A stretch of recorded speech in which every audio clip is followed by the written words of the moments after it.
Alright kiddos, welcome back. And as promised, we're going to do some mole conversions for you today. In fact, actually, you're going to do the mole conversions, and then you're going to come back to the video and see if you're doing them correctly. Please do it that way. It's the best way to learn. You have to try something, and believe it or not, making mistakes. It's going to help you learn. I know that's tough to believe, but the process of making a mistake, then watching and seeing what you did wrong, is going to help you not to make that same mistake over and over and over again. So please, as you work through this video, please you take the time to do the problem while the video is paused, and then come back and see how I do it, and we'll see if we match up, okay? So let's work on these four to begin with. 325 atoms of lead. I want you to convert that to moles. 4.96 times 10 to the 24th molecules of glucose. I want you to convert that to moles.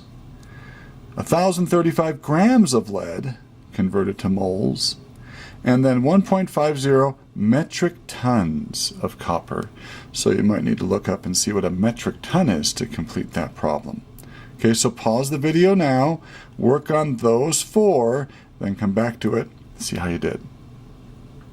Alrighty, welcome back. Let's see how you did, folks. So 325 atoms of lead to moles. So we're going to start with what we know, 325 atoms of lead. And lead's chemical symbol is Pb. Want to multiply by a conversion factor. Did you start off this way? I hope so. Did you put atoms of lead on the bottom? Because that's what you want to get out of. See, they divide out if they're opposite each other. And did you put moles of lead on top? Now, do you remember the conversion factor? 1 mole of lead, or 1 mole of anything, donuts, pencils, paper, atoms of anything, molecules of anything, is equal to the same quantity of particles. It is Avogadro's number. So that would be 6.022 times 10 to the 23rd atoms of lead. See, it's not 6.022 times 10 to the 23rd moles equals 1 atom. That's ridiculous, isn't it? Yeah, 1 mole is 6.022 times 10 to the 23rd atoms. So atoms of lead divide out, and it looks like I'm going to divide by Avogadro's number here. So I'm going to pull out my calculator. 325 divided by, because Avogadro's number is on the bottom, 6.022 second EE to the 23rd. Enter. Looks like I have 3 sig figs. 5.397, 5.40 times 10 to the negative 22nd. So 5.40 times 10 to the negative 22nd moles of lead. Now that should be a small number, shouldn't it? Look at how many atoms you have. That's a very, very small number compared to the number of atoms in 1 mole. So I feel very confident about that. Okay? Let's try the next one. 4.96 times 10 to the 24th molecules of glucose. All right, let's start with what we know. 4.96 times 10 to the 24th molecules of glucose. It's not important that we know the formula for this particular problem, but I'm going to give it to you. It's C6H12O6. So I'm just going to write that down, and you'll see we really don't need the formula for this problem. Okay, we're going to multiply by a conversion factor. We'll put molecules of C6H12O6 on the bottom, and moles of C6H12O6 on top, and 1 mole is equal to Avogadro's number of particles. In this case, it's molecules, isn't it? All right, so let's get our calculator out, see what we end up with here. 4.96 second EE to the 24th, and we're going to divide by Avogadro's number again. 6.022 second EE to the 23rd. Enter. We're allowed 3 sig figs. 8.24 moles, it looks like. 8.24 moles of C6H12O6. Okay? It's a decimal right there. So yeah, that seems reasonable. We obviously have a bigger number than Avogadro's number here for molecules, so we're going to have more than 1 mole, and we certainly do. Okay, next up, 1,035 grams of lead. Let's see, I'm just going to use that. I'm starting with that, multiply by a conversion factor. Did you put grams of lead up? Grams of lead. Let's go ahead and fix that. Grams of lead on the bottom, so those units divide out. We wanted to get moles of lead on the top. And now we need to use the periodic table because we need to look up the atomic mass of lead. So let's go to our periodic table, kiddos. We're going to find lead, and here it is. 207.2 is the atomic mass. Hopefully that's the number you got for the atomic mass of lead. Let's go back to our problem. 207.2 grams per 1 mole. So grams of lead are gone, and we're going to be in moles of lead again, aren't we? All right, so let's pull out our calculator. 1,035 divided by 207.2, because 207.2 is on the bottom. We're allowed 4 significant figures this time. So 4.995, it looks like. Moles. 4.995 moles of lead. Okay? Now let's do the hard one, the one that you guys had to look up.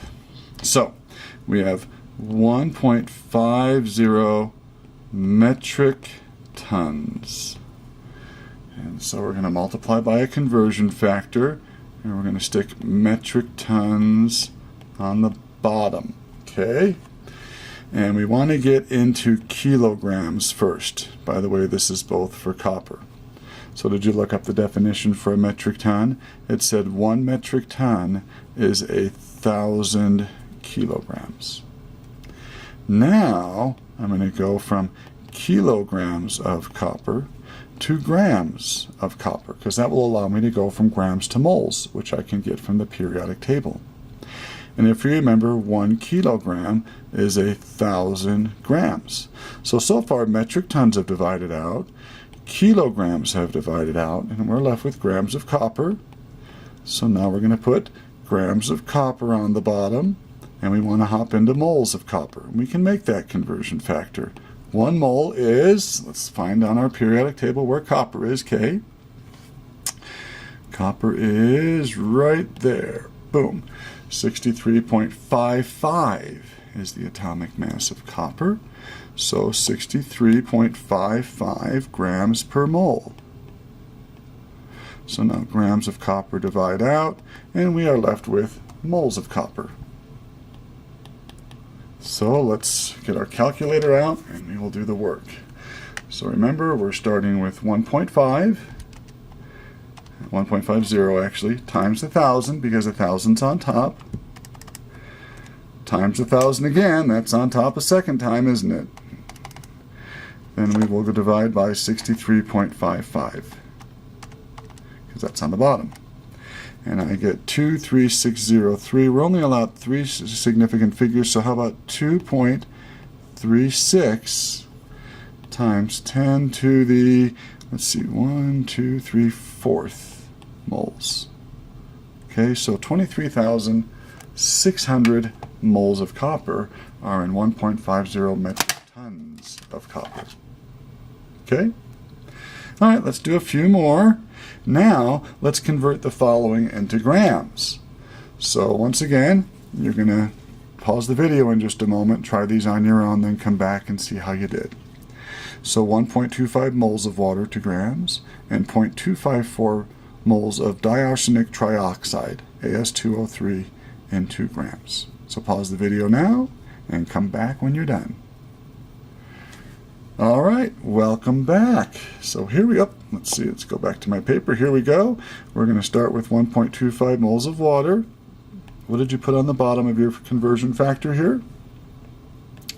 If you put moles of water on the bottom, you are correct. They're opposite, so they can divide out. And we want to get into grams of water, don't we? Now, 1 mole of water has a mass of what? Well, now we need to use the periodic table and look up the mass of 2 hydrogens and an oxygen. So let's go to our periodic table, and hydrogen, kiddos, is right there. Remember, we round that off to 1.01 grams per mole. And oxygen is right here, 16.00. All right, so let's go back to our problem here. And we have hydrogen. Let's do that up here. There are two of them, and they were 1.01 apiece. And there was oxygen, one of those, and you remember they were 16.00 apiece. So we get 2.02 for my hydrogens, 16.00 for my oxygen. It looks like the molecular weight of water is 18.02. So 18.02 grams in a mole. So moles divide out, and since 18.02 is on the top, I am going to multiply by it. So 1.25 times 18.02. We're only allowed 3 significant figures. Did you guys get 22.5? 22.5 grams of water. That sounds reasonable. If 1 mole weighs 18 grams, wouldn't 1 1/4 be heavier than 18 grams? Sure it would. Yeah, that sounds pretty good. All right, let's do one more. 0.254 moles of diarsenic trioxide. Multiply by a conversion factor. Include units all the time. Have you noticed that? I'm always including units. I'm just not writing numbers down. I always write my units down first, and then I put numbers in. So moles will divide out, and I wanted to get into grams of As2O3. So what does 1 mole of As2O3 weigh? Well, let's see. We have arsenic. Let's do that one up here. And there are 2 of them, right? And we have oxygen, and there are 3 of those. Now, didn't we just look up oxygen a minute ago, and weren't they 16.00 apiece? So now let's look up our arsenics, okay? So we'll go back to our periodic table, and we will find arsenic, and there it is, atomic number 33. Looks like its mass is 74.92. So 74.92 for each of the oxygens, 74.92. All right, so let's see what diarsenic trioxide weighs. We have 2 arsenics, 2 times 74.92. That would be 149.84. And 3 times 16, hopefully you can do in your head. That's 48.00. So let's add those up. 4, 8, 17, carry the 1, 9. Looks like it's 197.84 grams per mole.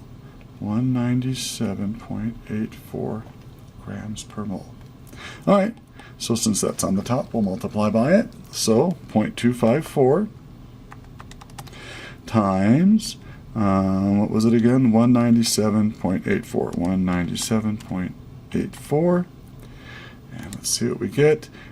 3 significant figures. 50.3 is what that would round off to be. 50.3 grams of diarsenic trioxide. So yeah, we have about 1/4 of a mole, and so if 1 mole weighs close to 200, 1/4 of 200 is right around 50. Yeah, that answer seems reasonable to me. Okay? Alrighty, folks, I hope this video helped. Go back and watch it again, or watch the other ones just previous to this if you're not getting these. We do these conversions all year long, so it's very, very important that you get the hang of it now. Alright? Thanks for watching. Talk to you later. Bye-bye.